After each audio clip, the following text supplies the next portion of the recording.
Chapter 8, sabi doon. Una sinabi ng Kristo na 8, verse 9. Okay, pagkatapos sinabi niya sa akin, kanya naman, nandito ako para sundin ang kalooban mo. Kaya po tayo nandito ngayon, kahit napipilitan ka lang, para sundin ang kalooban ng ating Panginoon. Ngayon po, pagdating sa John 3:16, pero isang matalino na isang hukom na ang pangalan ay Nicodemus. Balikan po natin John chapter 3, verse 1. Okay. May isang tao na nangalan Nicodemus, isa siya sa mga pinuno, sa matalino mo ito. Ano ito? Pinuno ng mga hukom, ng mga Hudyo at kabilang sa grupo ng mga Pariseo. Okay, ito po yung kontra kay Jesus. Verse 2, isang gabi, pumunta siya kay Jesus at sinabi, Guro, alam niya, tinawag niya si Jesus Christ, Guro, alam namin isa kayo na nakapagturo mula sa Diyos. Okay, kahit matalino, pero hindi niya alam na si Kristo ay tagapagligtas. Base sa sinabi na, Guro, alam namin, isa po kayo tagapagturo mula sa Diyos dahil walang nakakagawa ng mga himalang ginawa niyo, maliban kung sumasakay niya ang Diyos. Hindi niya alam na mausap niya, Diyos na pala eh. Okay, verse 3. Sumagot sa Jesus, sinasabi ko sa inyo ang totoo. Hindi mapapabilang sa kamay ng Diyos ang hindi pinanganak ng Diyos. Not the religion, pero kung hindi ka born again muli, hindi ka ma-born again, hindi ka maliligtas. Okay, pinomote ko ba yung church? Hindi ko pinopromote dahil born again ako. Pinomote ko po si Jesus. Hindi itong iglesia ito ang makapagliligtas sa atin. Kaya ka nandito, para malaman mo, matuklasan mo yung salita ng Diyos. At tumago pa sa iyong pananampalataya. Kaya ba dito sa verse 4, pwede ba English yung verse 3? John 3:3. Jesus replied, si Jesus mismo po ito, very truly I tell you, totoo ito na sasabihin ko sa iyo. No one can see the kingdom of God unless they are born again. Ay, Pastor, kayo pala maliligtas. Kasi kayo pa yung born again. Hindi po tinutukoy yan, sekta. Once tinagtinda mo si Kristo, kahit sa ibang sekta, pag born again ka, pinanganak ka ng muli sa tubig at sa espiritu, ay sigurado magkaroon ka ng relasyon. Gusto ko pong i-explain ito. Na-born again ka, nabaptize ka sa tubig, tapos hindi na sumasamba. Sa tubig lang yun eh. Meron tatlong nakasabit doon sa cross, hindi naman nabaptize sa tubig yun eh. Pero sabi ng Panginoon sa kanyang pangako, ngayon din, ipagsasama. Dahil mo natin sa maintindihan natin dito, are you born again in a spirit? Kung na-born again ka na sa banal na spirit mo, bakit ka ba nagmumura? Bakit ka ba nagsasalita ng masasama? Bakit nagsasalita ka pa ng malalaswang salita? Bakit negatibo ka na? If you born truly in a spirit. E sabi sa John 1, you must worship, we must worship Him in a spirit and truth. Ibig sabihin sa pag-worship natin, baka totohanan, walang kasinungalingan. Because God is spirit. Kaya maraming pumapagsak na born again, na literally born again, pero walang pagkapanganak ng muli. Kaya salvation, sinabi ni Jesus Christ, hindi lang sa John 3:16. Yes, we accept Jesus Christ as our Lord, personal Savior. Kamusta naman yung ating application? Ang pinagpapasaya dito, yung application. Oy, born again ka? Oh, pero nag-iinom. Born again ka, yes, pero nagmumura. Born again ka na, pero grabe makapag-emosyon, grabe makapalira. Hindi yun. Ang born again, disiplinado. Ang born again, may takot sa salita ng Diyos.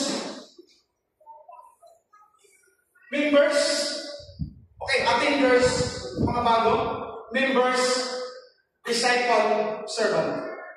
Yung bago, members. Pangalawa, attenders, yung sumusunod, dumadala every Sunday. Yung attenders po, pwede dumalo, pwede hindi. Pero yung disciple, umulan ng araw, may ganyan. Pero mas mahigit pa sa disciple. Servants. We are not the boss.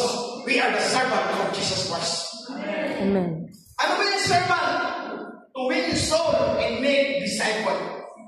Bring people to God. Yan ang trabaho natin.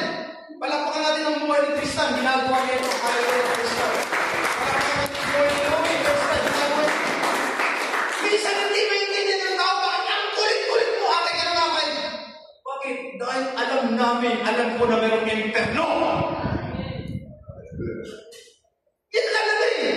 Kung hindi mo makota ang vision, hindi mo maintindihan, bakit ka nagsisave? Jesus Christ na eh. Tinanggap tumatayan because He loves people eh. Hindi mo mahal ang kapwa mo, hindi mo mahal ang parents mo, hindi mo mahal ang ibang tao, hindi mo gagawin magsuturin. Yan ang totoo. Pwede mong alagaan, pwede mong iwanan. Because your love is not true. Fake love, sorry po sa word. Kapag hindi totoo pag-ibig mo, anytime pwede ka umalis. Pero pag mahal mo, lahat gagawin mo. Sweetheart, nasan ka? Andito ako, pagod ako eh. Pero dahil mahal ka lang, anong gusto mo regalo? Because you love mo! Pag di mo mahal yan, mahal ako dyan. Pero pag mahal mo yan, kahit nasabihin ng kamatayan yan, gagawin mo lahat because you love Him. Yan ang purpose ni Jesus Christ, John 3:16. Kaya sabi lang sa Hebrew 10, hindi mo nagustuhan ang mahal ko. Sige, dito ako. Sino dito yung magsasacrifice para sa kanyang pamilya? Yan ang gospel. Yan ang gospel na gusto ng Panginoon ay bahagi sa atin. Kaya hindi tayo pumunta sa church, parang wala lang tayo natutunan. We need to apply the Word of God. Kung tunay ka na bautismuhan sa Espiritu. And what is the fruit of the Spirit? The Spirit is a gift. What is the fruit of the Spirit? Galatians 5:20.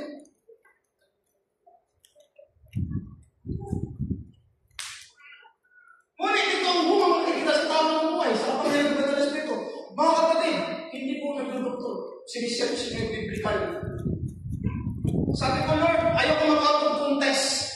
Baka mag-personal ka lang. Gusto ko word mo. Ito yung word ng Lord. Ito may sasabihin mo, naging ka, pero ito ugali mo. O, come on. Ngunit ito ang bunga makikita sa tamang buhay, sa kapamilya ng Banal Espiritu. May pag-ibig. Sino dito yung umiibig? Kahit nasasaktan ka, nandiyan pa rin. Ang tinutukoy dito, ano mang mangyari sa buhay mo ngayon? Hindi tinutukoy na pag-ibig mo sa kapwa. Nag-ibig mo sa Diyos. Kahit hirap ka na, nanatili ka pa rin because of your love in Jesus. Amen. Pag-ibig. Ay, may problema. Yes, Lord pa rin. Kinagagano sa Diyos, hindi ko magbubuhay sa dito. Kasi may problema. Ang taong may pananampalataya, punong-puno ng kagalakan dahil sa Panginoon. Yung baga, yung expander ko, gusto ko sana mahugasan, sabi niya, babalik din yan, hindi ko hinugasan. Ipagpag mo lang pala yung alikabot. Kaya din sa problema natin, pagpag mo lang yan because you know who is God. Amen. May problema kami yan sa finances, may problema kami karamdaman ka, ipagpag mo lang yan, that is why. Ay, hindi ako dadalaw kasi nisakita mo. Come hindi mo naluluwan lahat yung Panginoon. Si Kenneth during that time, nag-iingalong na siya. Nag-iingalong, pero sabi ko, pupunta ako sa church para sa mga. Naranasan ko yung presence ng Diyos sa Janet. Parang may boom! Lumuluna ko, Panginoon! May faith ako, nagpapriya siya, yung time na yun. Oo! Kahit, di pa naman ako pastor. Siya, pag-pray mo ko, matulong mo ko. Parang ayaw ko niyang gawin, dahil nagdudula siya. Siyempre, mamalo niya sa akin. Kasi ganyan yung malaman ng prayer, may gagawin si Lord eh. After ng samba, nandiyan si Pastora, si Kenneth gumagalaw na. Praise God.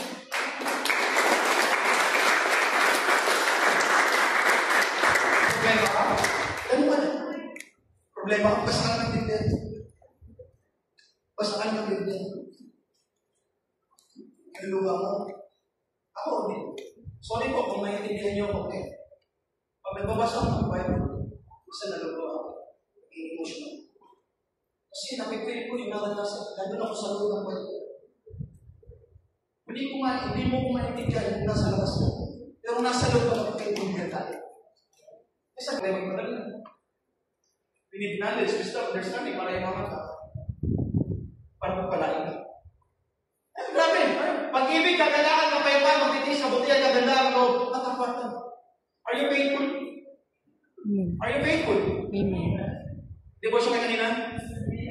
Praise God, faithful ka na. Okay.